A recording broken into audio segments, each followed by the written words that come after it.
Momen naik kereta api Siantar Express disebut seperti kereta tahun 1980-an.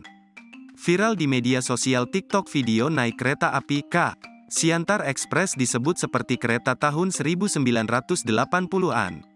Menurut pengunggah, kereta tersebut terlihat seperti kereta tahun 1980-an karena kondisi kereta yang penuh sesak dan sejumlah penumpang yang duduk di lorong kereta.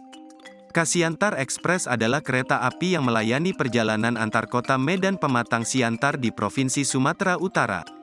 Naik seperti tahun 80-an, kenapa masih ada tiket berdiri, atau memang sudah diberlakukan lagi?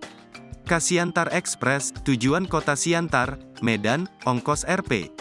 22.000 per org berangkat hari Sabtu TGL. 29 April 2023, tulis akun @yudaribaksud. Hingga Minggu, tanggal 30 April tahun 2023, unggahan tersebut telah dilihat lebih dari 16.000 kali dan mendapat ratusan komentar.